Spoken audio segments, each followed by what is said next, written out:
Good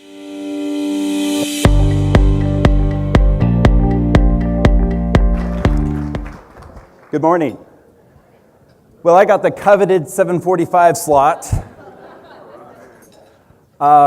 which I'm really glad that Nick mentioned the timing yesterday, because I was going to meet the panelists at 8 a.m. for a pre-meet. So, but we're going to pre-meet here in about 20 minutes. So just bear with us. My name's Duerr. I'm the CMO of Sizmek.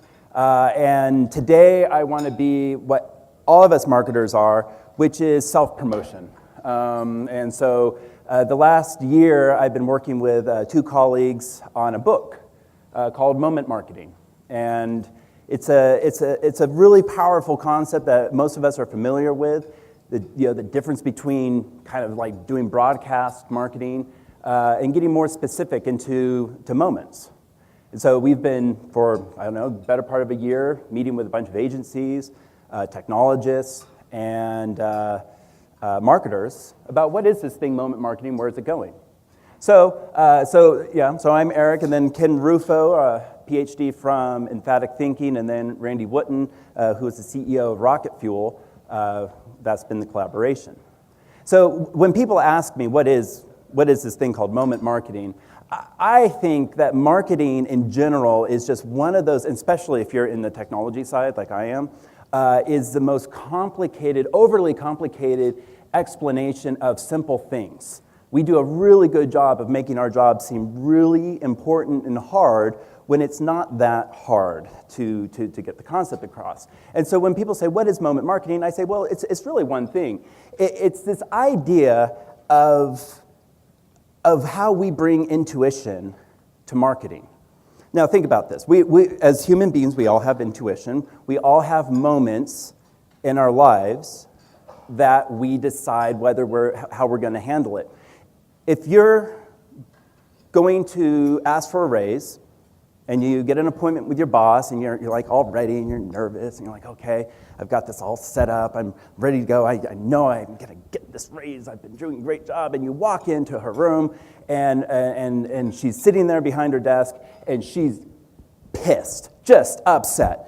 Maybe budget got cut, irate customer, some analyst report came out, tubing it. Maybe she realized that you're kind of doing some shitty work and she mentioned that to you, and you're just sitting there like,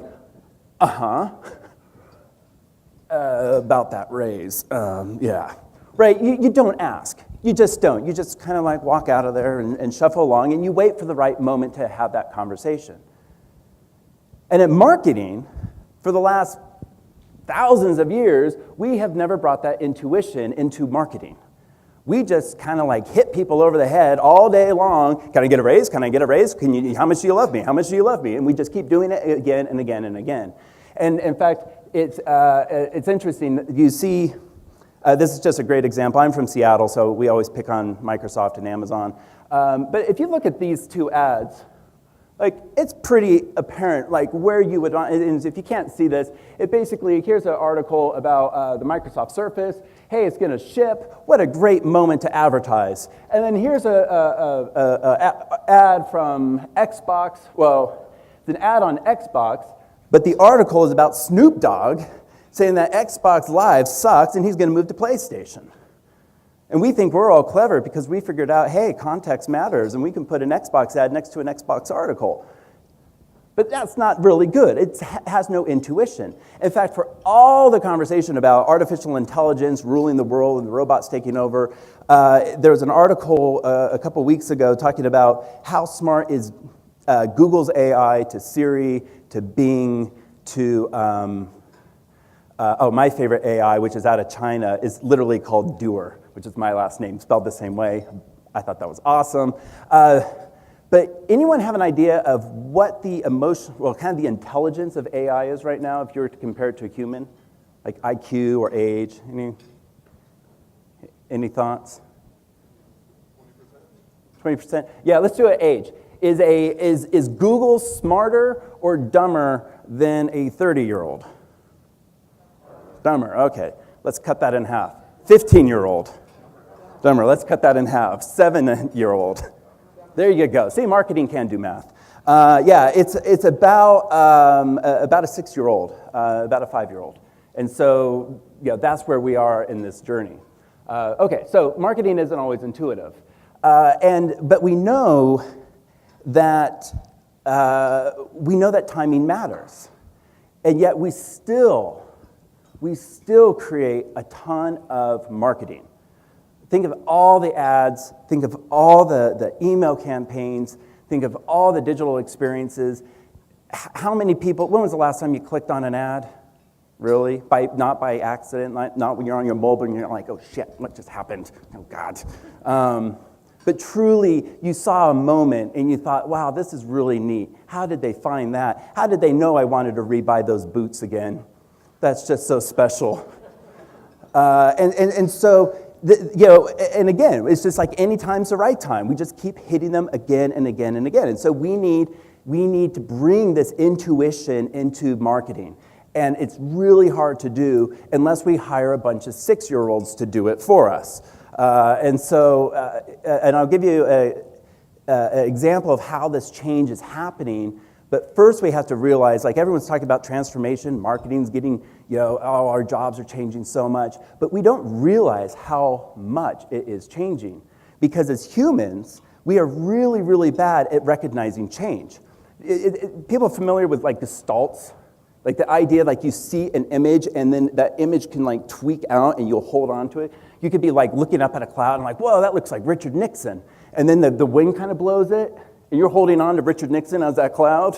And you're like telling, hey, it's Richard Nixon. You see it? And they're like, oh my gosh, you're in Colorado and you are high. Like, I mean, it's just, and you're like, no, it really is. And because we really don't recognize transformation before us. That's why, if you have kids, I've got 2 little ones. And, they were really little, and then they keep growing. And so what you do is you stick them up against the wall at the birthdays, and you mark them on the wall.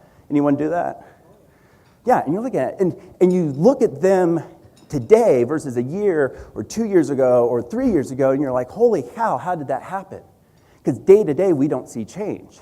But we all sit at conferences like that and say, whoa, this world's changing, blah, blah, blah. But day to day, we don't see it. We're really bad at seeing it. So I want to spend a little bit of time talking about this thing called a paradigm shift.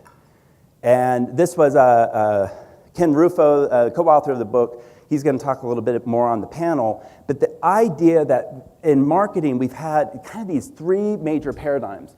Over here, that's where I'm going to be a little professor. Let's see if I got a fancy laser. No laser. Wait. No. Yeah, okay, well. We started out like in the 20s as the messaging paradigm. So think jingles, right? Melts in your mouth, not in your hand. How do you spell relief? All these, like, if we could just get the message hit again and again and again, eventually, it was propaganda. Literally, it was propaganda. I mean, people who studied marketing, I hope someone here has.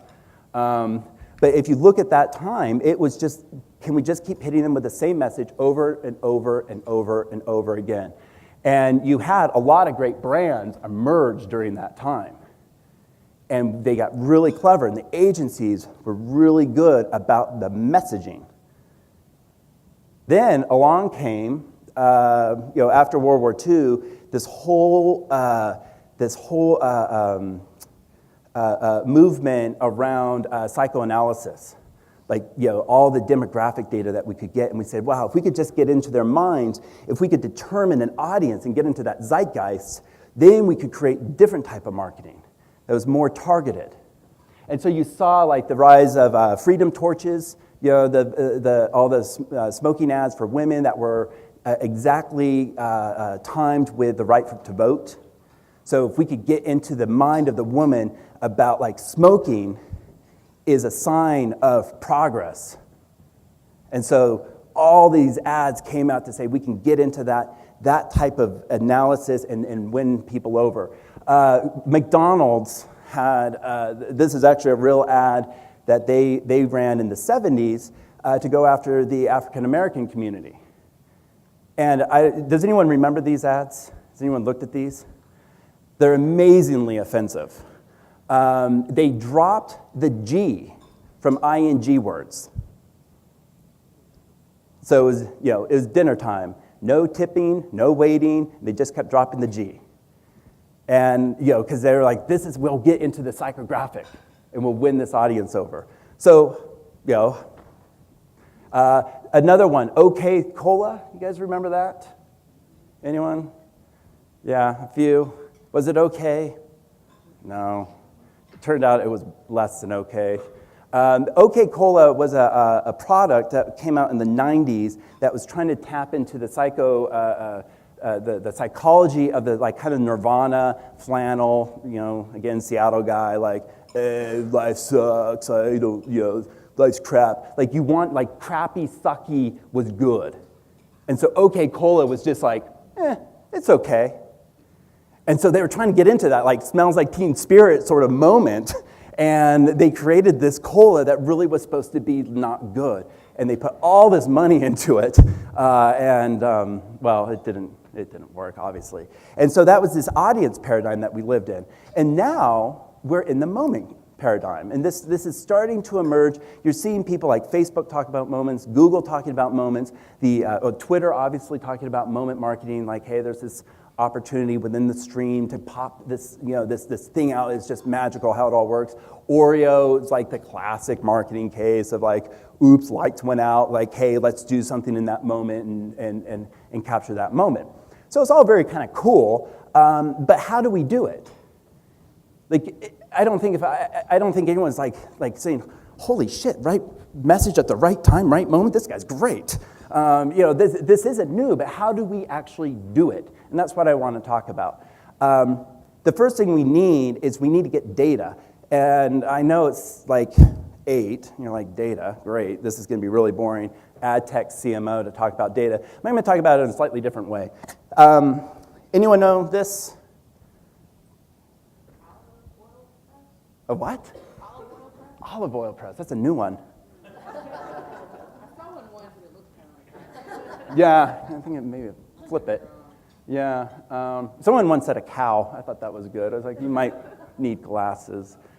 So this is the wind tunnel. This is a wind tunnel that, a lot like an olive oil press. It's the actual wind tunnel the Wright brothers used.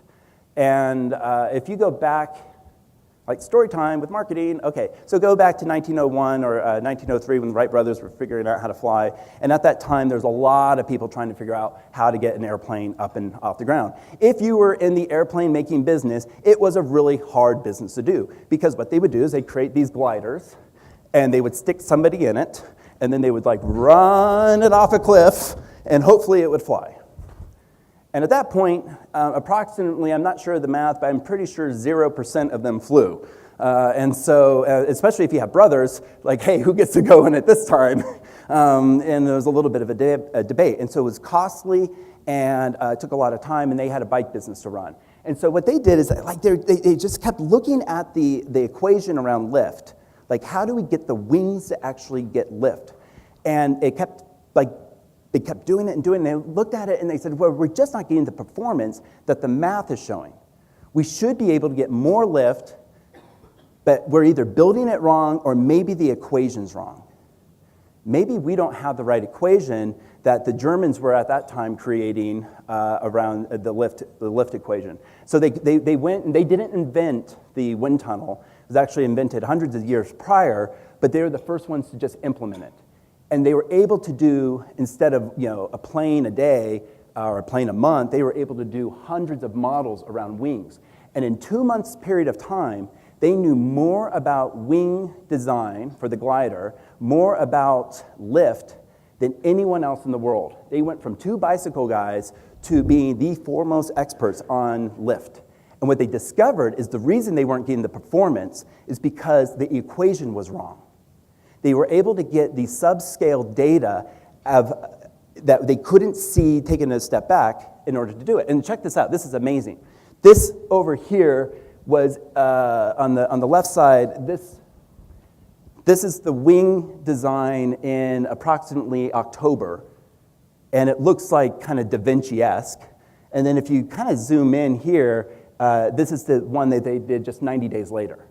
And it's modern. I mean, this set the tone for modern. And this idea of testing, this idea of looking at the equations that we have applying, challenging them and saying, well, what is the data that we're not getting? And that's really where moment marketing is creating, like, we're able to see things that were blind to marketers. Last night, Mickey was telling us, we are so close to the consumer that we've never had that much data. It wasn't that the marketers before were bad. That's all the data they had. They're like, hey, I don't know everything. I'm doing everything in averages and in segments because I don't know them individually. So, Rocket Fuel, which is a demand-side platform, relatively, it's not Google, but we would see the world, pretty much every person 10 times a day. Like, for one little company, think of how much data is getting amassed that marketers are now being able to take and challenge. Like, if we just take that and put it into the old paradigm, we'll end up with the wrong wing design. And so what we need is this idea of, like, how do we get intuition at scale? How do we bring all of that, all the data, all the new technology, all the people, and bring it together? And because we need, like, this isn't a new idea. It's not like, wow, moment marketing. Like, the idea of bringing intuition is something we've wanted to do. We just haven't been able to do it. And the challenge, the real challenge that we have as marketers is the dang consumer experience. That is the thing that is crushing us right now. It's the consumers, the reason that they aren't tapping on any ads, the reason why they aren't responding to our messaging anymore, the reason why their behaviors are changed is because they have a whole new world that is light years ahead of where marketing is. And we're behind the times. Let me give you some examples, because it's awesome being a consumer right now. We talk about this idea of, like, anticipatory experiences. So, we live in a world right now where we are almost expecting the toast to know when the eggs are ready, right? Like, you look at your home, your smart home, like, wow, you can anticipate a moment as a consumer, and I love it. And we've all seen it. Remember when Amazon first came out with recommendations? They were pretty crappy. Like, hey, just because you like this book, you might like a banana. You're like, huh? But now, the algorithm around that's really good. If you binge watch on Netflix, your next recommendations, they're not that bad, are they? They're sometimes better than your best friends because Netflix has gotten better. Now, a recommendation, is that an advertisement? Is that a sense of promotion? Maybe. It's the same idea. And we delight in that. Think about people who are going to go to the airport today. And suddenly, Denver traffic, and Google knows where you are, and it knows that you're going to fly out at a certain time, and it pings you and says, hey, you need to leave earlier. It's anticipating that moment, and you're delighting in it as a consumer. And then if you really want to get fun with it, you take a Nexus, and does anyone have has anyone done the Nexus Philips Nest combo in their house? Any real dorks? All right, so you get Nexus, or Lexus, or whoever, Echo Dot, whatever, and you're like, okay, so they you can go talk to them. You get your Nest, which is going to do your temperature, and then you get your Philips smart bulbs, and they're all connected together. And then Nest is recognizing the patterns at your home. They know when you're coming home, they know when you're leaving. They're like a little dog, kind of figuring this all out. And then it's beginning to anticipate when you're going to come home. And so the heat comes on, the lights turn on, the music starts playing, and there you go. Anticipating that moment. And this experience is creating real pressure for marketing because we're still coming at them with, like, would you like to buy those shoes again? Kind of crap. And so how do we, as marketers, get more predictive about the moment? How do we get smarter about anticipating their needs rather than just hitting them over the head with a message? So, in a minute, I'm going to bring up the panelists, and we've got a lot of fun, talking about this today. The research that we did is we looked across 3 dimensions. We looked into what are marketers doing with data, not how are you just amassing it, but what is your data strategy? Like using data as a strategic tool. Now, you can't go to a conference in the year 2017 without some jackass talking about data, but it really is important because what my observation of how people use data, there's a great line that we heard from an interior designer talking about data, or not talking about data, talking about closets. And how do you design a closet? And they said, well, you can either design a closet for storage, or you can design a closet for access. And we're like, oh, whoa, that's like dong, like that's just like data.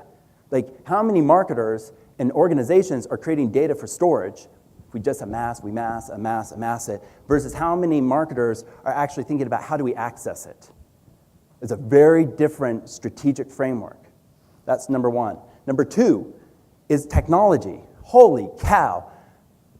Like, there's a great Bill Gates quote, another plug for Seattle, that is just great. It says, as humans, we tend to overestimate technology's impact over the next 2 years. Like, oh, the next 2 years, we'll all be in drones and teleporting and stuff like that. And we tend to grossly underestimate the impact of technology in 10 years' time. And I think that's true with marketing and the technology that we've been able to apply. You think back to 2007. 2007, Omniture was still an independent company. And Photoshop, you still bought off a shelf at Best Buy. And think about how much just that one company, Adobe, has changed the way that we think of marketing. And it's massive. Think about if you graduated 2007 versus 2017, how much technology has changed it. And then the final piece, and this is I don't think we have any agency people here.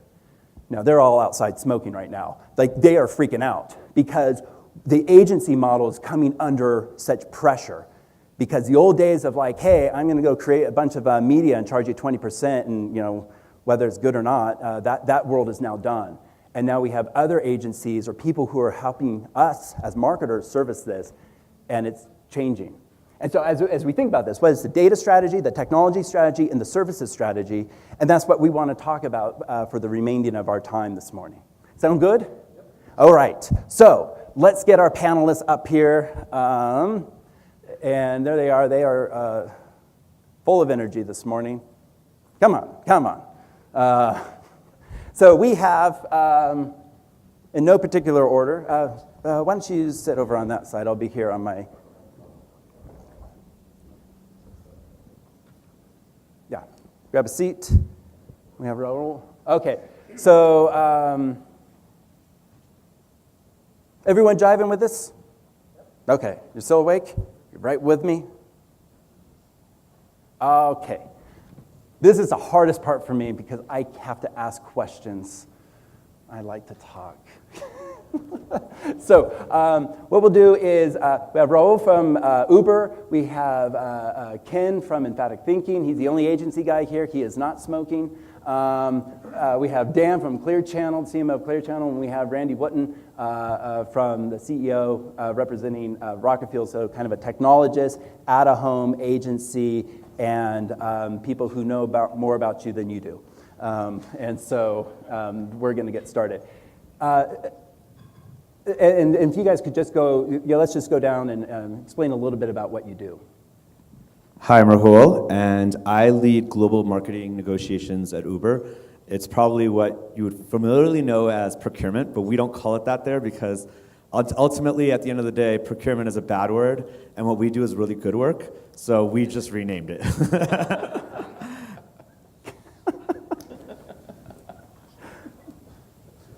I'm Ken. I should rename what I do to also procurement. I work for a small agency in Seattle that focuses on go-to-market, and one of the things that we've been very interested in over time are changes in the marketing industry and the practices and how they're wedded to data and whether or not the practices change when new data show up or whether or not they try to stay the same, which is a historically difficult time. Dan? I'm Dan Levy, so I'm CMO of Clear Channel Outdoor. We're one of the world's largest outdoor advertising companies, and I sort of define my job as trying to reinvent one of the world's oldest advertising mediums. We're leveraging the insights that come from mobile data to really help marketers understand the moments that matter, the travel patterns, consumer behavior, the journeys, and how to reach them and deliver the right message at the right time. So fascinated by what we're talking about up here and want to get back to the paradigm shift, because I think that's an important conversation. Hi, and I'm Randy Wotton, was CEO of Rocket Fuel. We sold to Sizmek, and that deal closed in September. So I'm surfing, doing yoga, riding my bike, and thinking about what the next cool thing is going to be. But have spent 20 years in ad tech, from Avenue Atlas when we spun that out, was at Microsoft a bit, and then was also at Salesforce. Really focused on this intersection of data and technology and the opportunity to make decisions in near real time and what that means to improve the marketing experience. And so it does feel, to Eric's point, we're at the cusp of something that has taken 20 years to realize, from the promise of the one-to-one marketing of Peppers and Rogers, the promise of the future, to today being able to do it with the data and the processing power that we have available. Great, thanks everyone for being on. Ken, sorry, I tend to call him Rufo. It's been a long book. One of the things when we were looking through this is really understanding the paradigm and that idea of paradigm shift. And you've been in this industry for a long time. And what's the difference between understanding paradigms versus just secular trends or marketing's transforming sort of stuff? Yeah, so paradigms typically refer to collections of practices and beliefs that we assume to be true. And they sometimes limit how it is that we begin to think about new things. Typically, and this, like, people are probably familiar with paradigms from the idea of science, right? Like Copernicus comes in and does the Copernican revolution. In reality, Copernicus didn't really invent that much new stuff, but he did phrase it in such a way that he took advantage of a lot of data that was already available. There were new observation tools that were available for him as well that could validate certain assumptions. And eventually, it changes the mindset of what it is that people do. When we see the messaging paradigm, for example, give way to the audience paradigm, it's largely because the introduction of psychographic data, the actual ability to do surveys, focus groups, and to understand that different audience subpopulations are different, and people began to say, okay, well, let's think about a couple options here. Do we tailor the product for the audience, like OK-Cola, for example, or do we just kind of make sure that we sell the same product, but we tailor the messages for that particular audience, hence the dinner time in or any time in McDonald's ad? Now we've got this new data, behavioral data, and it is massive, right? It's cliche at this point to talk about how large it is. It is beyond human scale. And yet, what's interesting about it is when you look at the kind of, at least up through 2015, I think arguably there's been a shift in around that time period. People are still continuing to just think about all that behavioral data as being better audience targeting, which doesn't really make sense. New data should enable new practices. And if what we're really looking for is an even finer degree of gradation when it comes to lookalikes and targets and whatever else, you're kind of chasing a myth. And that's a good example of how paradigms operate, is they kind of hold on until eventually they break. And I think we're just kind of at the point where we're breaking. The numbers of ad efficacy are in such decline. And it's not that advertising doesn't work. It's that, for the most part, people just aren't, their attention and their interest isn't available.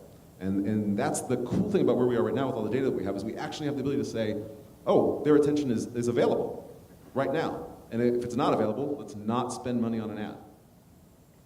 It's a good time. Well, and so let's move over to Dan, because, I mean, here you have one of the oldest, I mean, it is the oldest canvases to do advertising. Out of home, like, let's just make it bigger and we'll stick it in front of people's homes and we'll call that advertising. Why are you on the panel? Do you feel nervous right now? I don't feel nervous at all. I'm excited about it. And frankly, I've been with Clear Channel for 2 years, and I wouldn't have taken the job if we weren't doing the things that we are doing. My perspective on it is, data, especially mobile data, gives us insights that we've never had before. The challenge, though, and let's all be real. We're all marketers. We all think we're brilliant. We're forward-looking. The reality is there still is a tendency to chase the new shiny thing. And my point about data is, yes, without question, there's a paradigm shift that's going on. That doesn't mean you ignore what we've learned and what we've seen was valuable in the past. It means you approach it differently, and you have capabilities that are different. Brands still matter. Branding still matters. You don't really legitimately build a business of the scale of most people in this room without focusing on brand. And my challenge to everyone is, is a desktop display banner the way to build a brand? It's one element of a mix. What I think that the fundamental shift that's going on right now is mobile data allows you to understand different tactics that maybe you've used in the past in a way that now allows you to think about it more holistically. And what's always just interesting to me is I started my career 30 years ago at Ogilvy. I was on the American Express account, and we had creative, media, research, account management, all on 2 floors in the same building, and we did everything together, and we worked with the customer to think about their customers. And we weren't talking about channels. We weren't talking about the kind of siloed approach that we take today. We were talking about their business, and we were focusing on their business as a partner, which, by the way, is one of the reasons that the agency model is changing so much, is we've gone from being partners to having a transactional relationship where agencies are making money not based on the value add, but based on a service. Anyway, but getting off the subject there, I think we're coming back to that. The difference is we now have data that allows us to be so much smarter about it. So what we're doing with mobile data is helping our customers understand consumer mobility and behavior, and then applying that to a significantly more impactful creative canvas than you have through much of the digital media space. That doesn't mean billboards are better than mobile video. That means we can now be talked about and understood in that context, not only to be able to target audiences. So we have about 725 different behavioral audiences that we've segmented each one of our pieces of inventory. So if you want to reach people who, through their behavior, have demonstrated that they get their coffee at Starbucks, whether you're Starbucks or trying to conquest them, or that behavior is indicative of something else that's valuable to you as a marketer, we can show you those places along the journey that are most likely to reach them. And through that same data set, help you understand, did we drive someone into your store? Did we change their behavior? Whether that's through observing that behavior or things like surveys. That doesn't take away from the fact that a big 48-foot canvas is an amazing way to tell a brand story. It just means it's a more powerful way than in the past, and hopefully gets away from that siloing that's happened because of the change in the agencies. That's right. And what's interesting about what you're doing at Clear Channel is you have an established business that is really we get so stuck in that's how we did it yesterday, and yet we know we have this shift happening, but we're holding on to it. I find when I talk to marketers, and certainly when we went through the book, the marketers who had it kind of easy were the ones that were coming from new companies. And so, Uber is a great example of just we didn't have to do it the way we did it before because we didn't have it before. And so talk to us a little bit about how Uber's using data. It's the oxygen of your company. Sure. So I think just to take a step back, we view data very differently as we've kind of transformed as a company. So early on, data was just something that we were collecting and storing, and then we were using data to kind of mine and kind of be at the right place at the right time in terms of a marketplace. So just to take a step back, Uber is a marketplace of riders and drivers in our core app, and then riders, consumers, drivers, and then food on our Eat side. But just to simplify, going back to riders and drivers, how many of you here have used Uber? Okay, great. Awesome. Okay, so when you think about the Uber experience, it is something where we are building a marketplace of riders and drivers, and that's a really, really complex business. Because imagine how many times you've been somewhere and an Uber's been 2 minutes away or 4 minutes away. That's an amazing experience. And in order to get the right supply of drivers into the right place at the right time for you and for you, that's data. And that's data being used in the moment. In fact, if you think about what Uber has that maybe Google has everything, so forget them. Or Facebook, wait, they have everything too. But Google, Facebook, Netflix, Amazon, I think we'd probably be number 5 or 6 in terms of the amount of data we have as a company. We have data around where you're moving and how you're moving and where you're going to. And so that data has what I consider a very, very large responsibility now. And when I say the word responsibility, it's responsibility in terms of your privacy.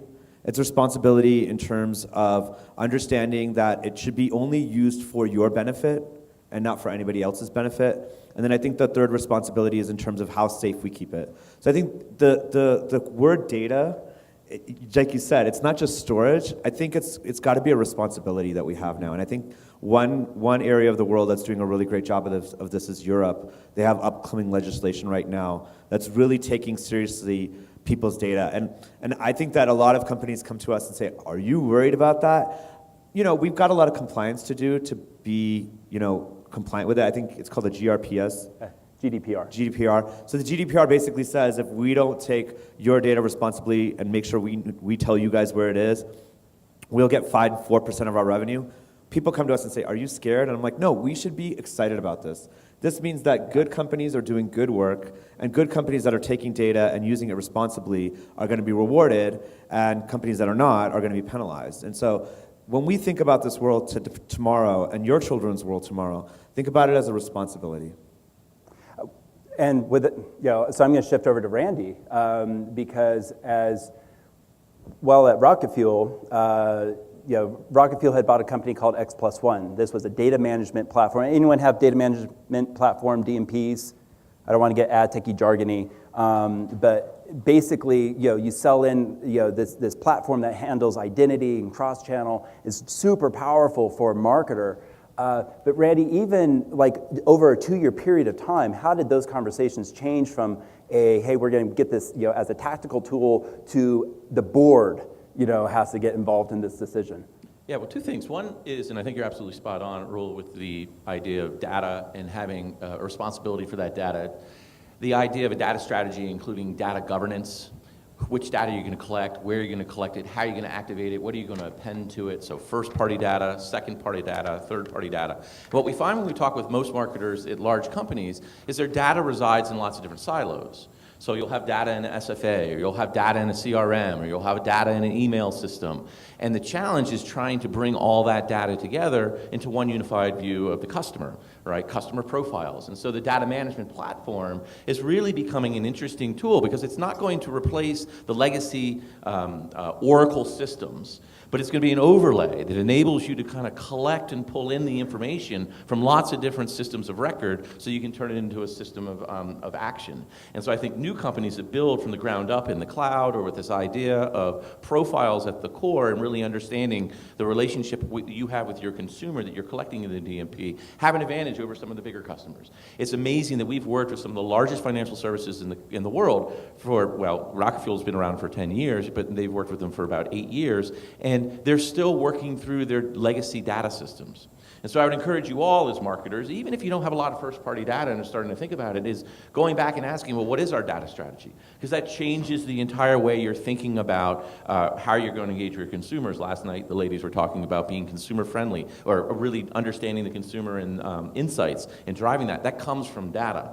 The thing that we saw at the DMP, which was fascinating, was companies, big financial services, in particular banks, as we were going in and pitching, the decision to buy a DMP, a little old DMP, was going up to the board because of the potential risks of what we've seen with Wells Fargo, for example, what we've seen with Experian and Axiom, right? These big companies where they've had data breaches. And so the remit to buy technology that deals with consumer information is going way above the VP of market research.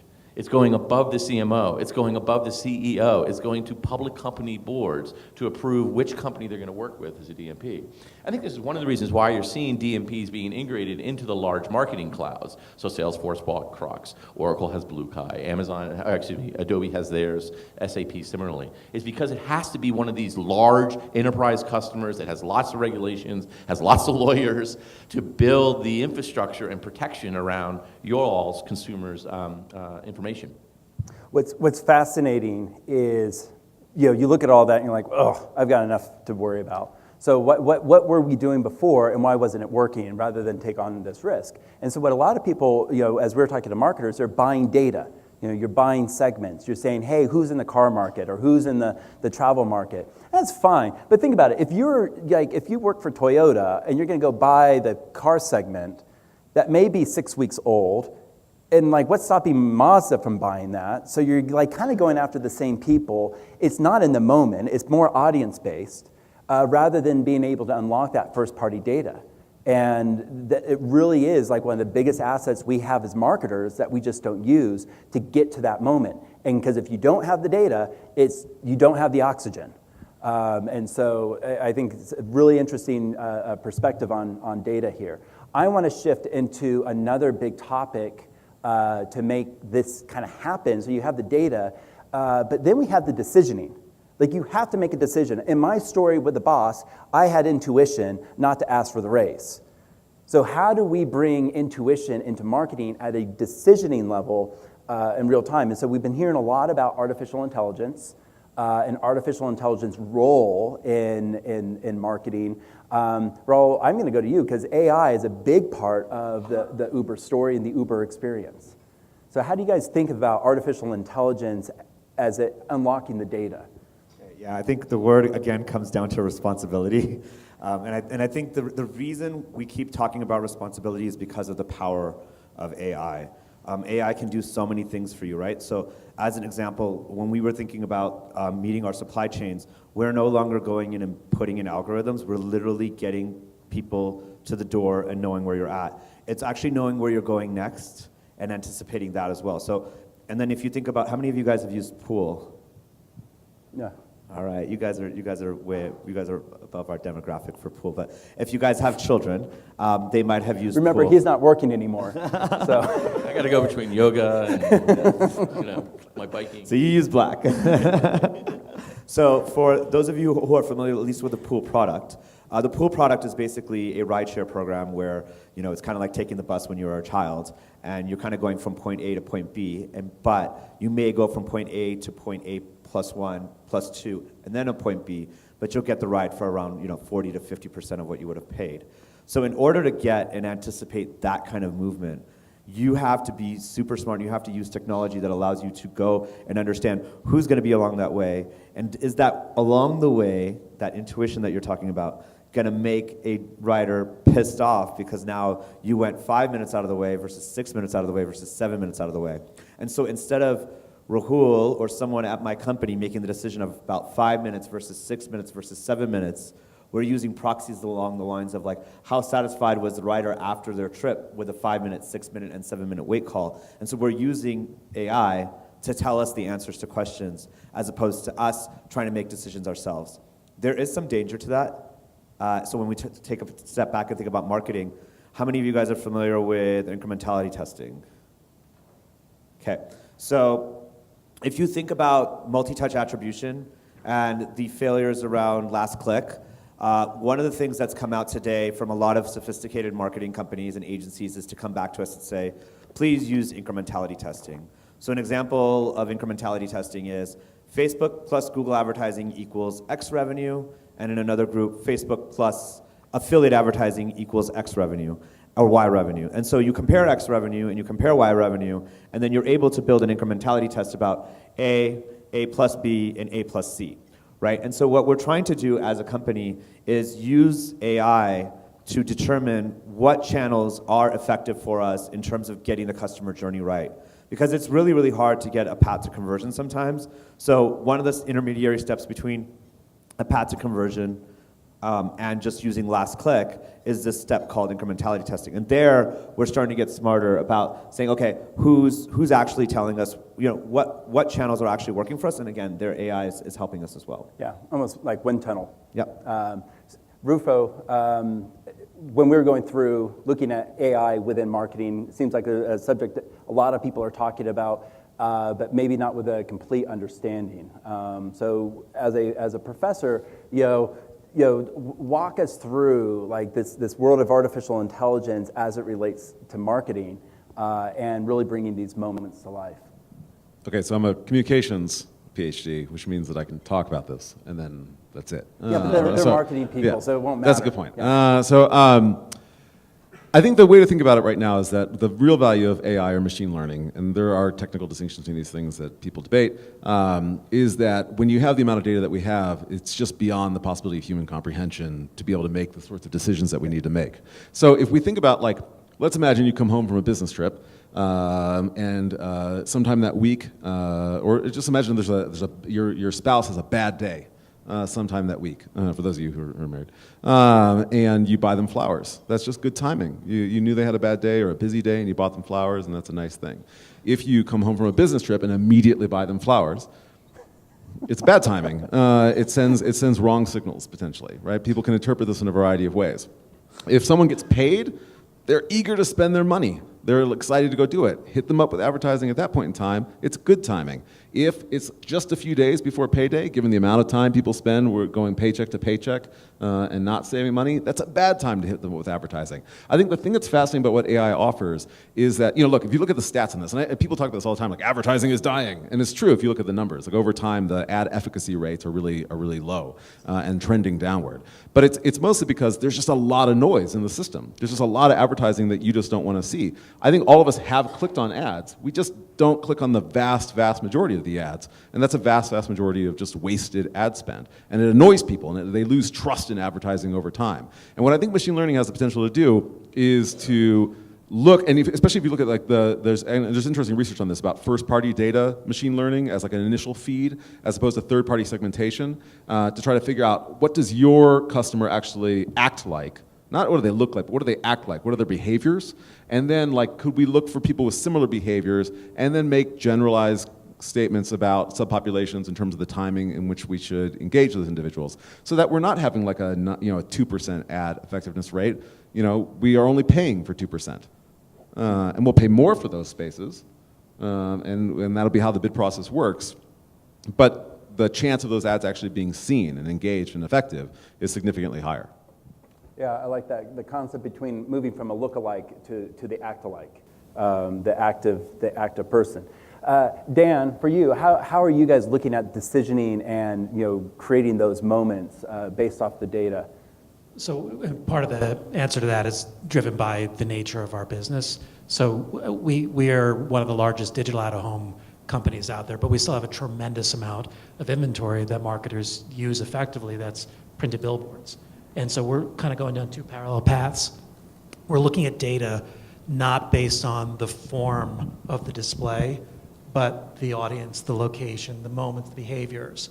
And that applies whether you're talking about a train station or a large format, printed billboard on the side of the road, or a digital out-of-home display in an airport. It's about the audience and understanding those moments and the decisions that happen there.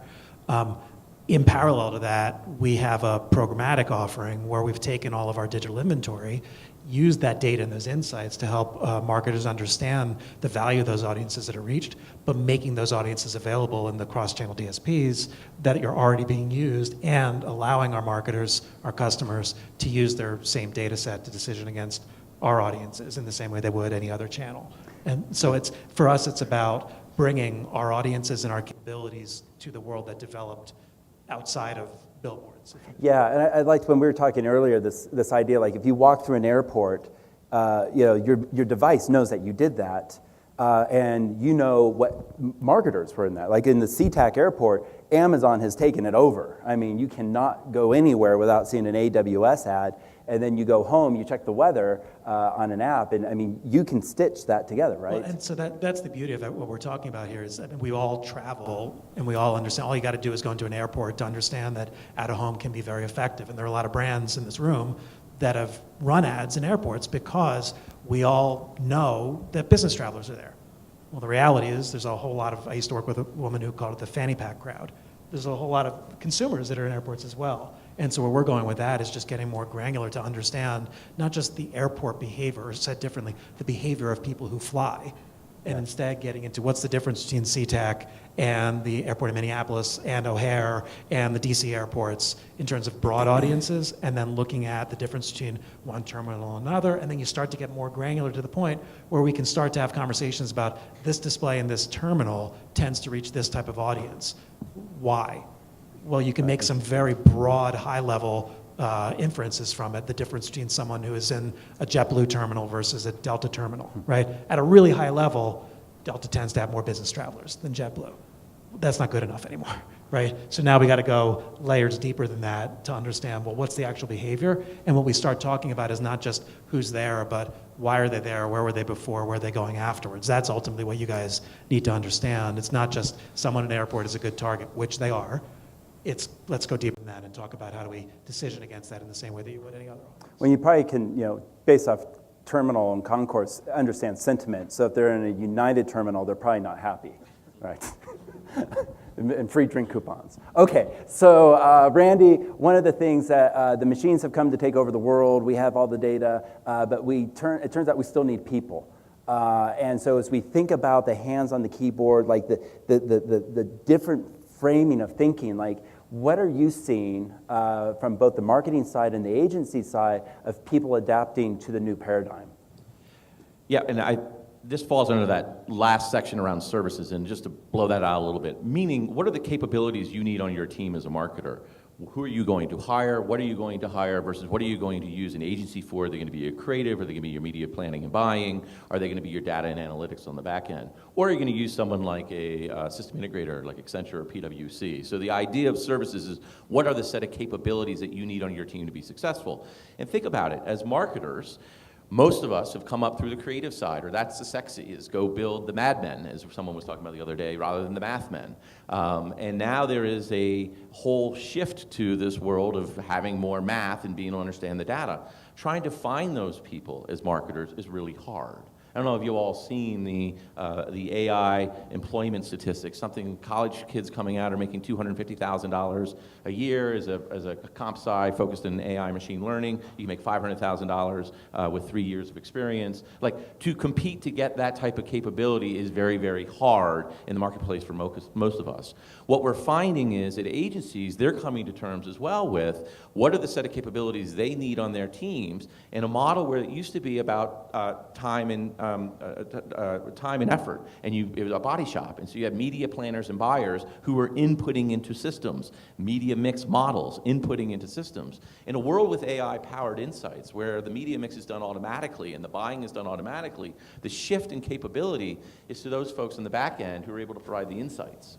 So the data isn't meaningful in and of itself. It's the insights you draw from it, which I think is what the panel is describing. So having people who learn what to do with data, how to draw insights from it, and to affect new strategies is really the future, in many ways, what we're seeing at the agencies and at marketers as well. And how do they build those capabilities? Can they do it in-house, or they move to new types of agencies? So Hearts and Science won P&G, and now they've come in and they've won AT&T, and they've won others.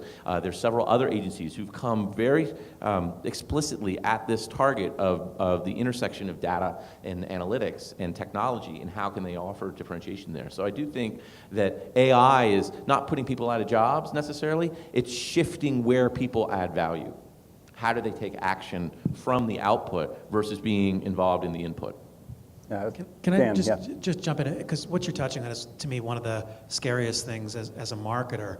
There's a generation of people, especially thinking about agencies, there's a generation of people who are working at agencies who are now in key roles who have never experienced anything other than a digital paradigm. And the challenge that I see with that is it's not chief advertising officer, right? It's marketing. And marketing, advertising is one of those tools that we have. Digital advertising is one of those tools that we have. I think it's really, really important for all of us, especially those of us that have agencies working for us, to challenge them to make sure that we have people on the business who are capable of not only understanding how to pull insights from the data, but where that fits into the broader mix. And I just don't see that as much on the agencies as I used to. And I think that's an understandable outcome of what's happened with digital media and the way that we're bringing people up, but I think it's really critical that we not limit it to that, because we'll end up just with agencies that are either transactional by nature, or agencies that aren't adding value to any of your business because they can't bring the insights that you need. It's an ongoing issue that I see. Yeah, Raul, how do you guys look at this? Yeah, so we have a lot of perspectives similar to yours, which is that too much data can actually destroy value. And that if you look at data all on its own, and you're just constantly looking at the data, you're not looking at the big picture. And I think that what we have to take a step back and say is, first of all, are we looking at the right data? What is our actual objective, And is that the right objective? And then what data will help us get that objective? So just going and looking at data and saying, oh, my ROI is this, or my first trip, which is a metric for us, my first trip metric is this, it's not good enough. It's about taking a step back and saying, well, how did that person actually, if I were to say to myself,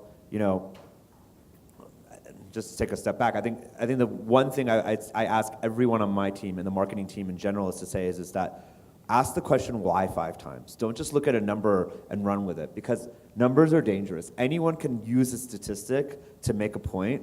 It's another thing for that statistic and that point to actually make sense in the broader scope of what you're trying to accomplish. So just as an example at Uber, when we look at marketing as a whole, I think what we're looking to try to say today is how do we become a more beloved brand and a bigger, have a bigger share of the pie through marketing. And that doesn't just come by communicating a message 100 times over on Facebook. It's about taking a step back and saying, what makes us true to our brand first? We're disruptive, we provide freedom, we are convenient. If you think about Starbucks, Starbucks is like a micro luxury, right? You get a $4 cup of coffee. Uber's like a micro luxury. It's something that allows you to go and use your time for something outside of driving. So if you take a step back and take all of the things that I just talked about, it's not just all about data. It's about understanding how data can be powerful and sharing those messages. And I think when people keep using data to make a point, they're just coming to work for 9 to 5 and just spitting out numbers. They're machines. What we're looking for are people who can use that data for, as he said, insights, but more broadly speaking, create value for the company, right? It's not just about the insight, it's about creating value. If you're not creating value, you might be destroying it. So. But I mean, it's also worth noting, one of the reasons that you guys have created value for the companies, you've created value for consumers. And that's ultimately what we're all about here. And I mean, I live in Brooklyn, New York. I've lived in Brooklyn for a long time. You used to never be able to get a car to go anywhere in Brooklyn unless you call one of these sleazy car services where you don't know if they're gonna ever show up. Yep. The value that Uber has created for me is I can get where I need to go quickly, reliably, and affordably. The fact that you've done that in a way that also gives you these deep insights to be able to go so much beyond that, that to me is the thing we constantly forget as marketers. It's ultimately about the value proposition to the consumers and how you're delivering on that. And sometimes it's advertising. More often than that, it's UX. Yeah, and just to add to the Clear Channel point, like Clear Channel is a huge, huge partner of ours because when we think about airports, it's a slam dunk. We know airports are business travelers. We know every single one of you, if you've traveled internationally, the one thing that you see in common for Uber, which is a great differentiation for us, is there's an Uber in 485 cities and 85 countries. And so what that means is that there's something consistent when you land off that plane.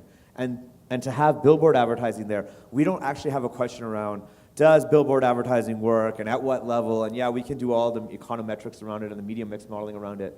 But the reality is the good news is for his company is we just know it works.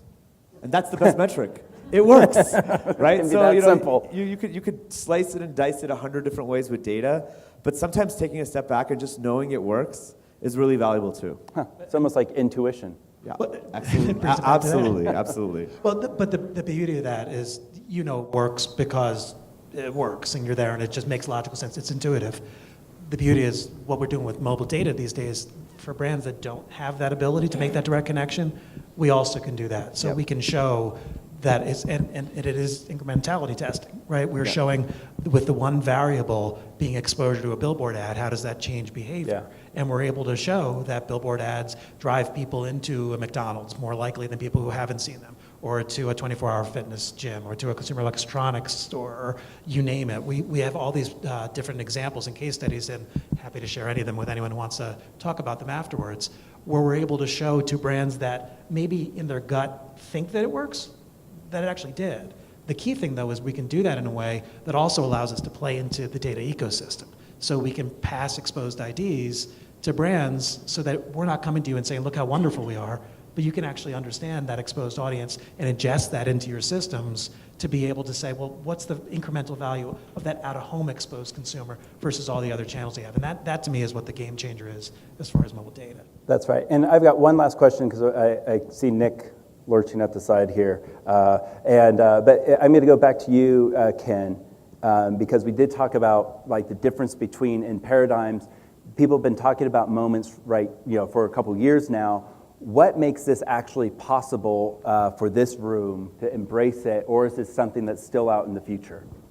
Well, it's both. I mean, I think the one thing that's interesting right now is that there actually are a lot of companies that talk about moments. On the slide we had some examples. I mean, Google has a version of moments that they talk about, and Twitter has their version of moments. Like, there's a growing kind of fixation with this idea of looking at time as an important pivot variable.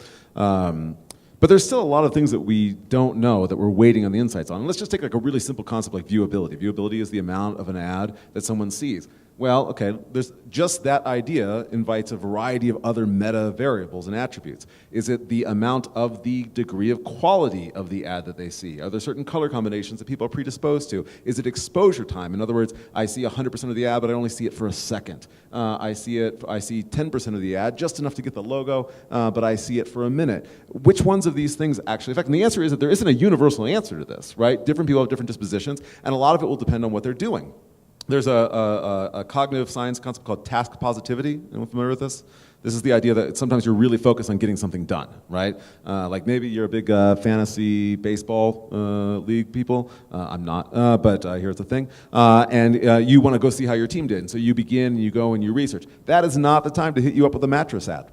It's not the time to hit you up with a pop-up or an interstitial, right? You're interrupting the customer experience of trying to get the data that they're focused on getting. It's a wasted ad opportunity. The attention isn't available. What's fascinating about the look that we can do on Moments Now is like as we start to generate insights, we have a better idea now what variables we need to be looking at. I'm not necessarily sure we have the answers yet, but I think we'll get there. And I think there's a lot of companies who are pushing us in that direction. That's great. Well, thank you to the panelists. On your sheets, we have a sample of the first couple chapters of the book. It's coming out early next year, and always interested if you want to talk to us more about it. We've loved doing it. And again, thank you to the panel. Thank you to all of you for getting down here at 7:45. And I'm sure, Nick, you have some instructions for us. First of all, thank you to this morning's panel.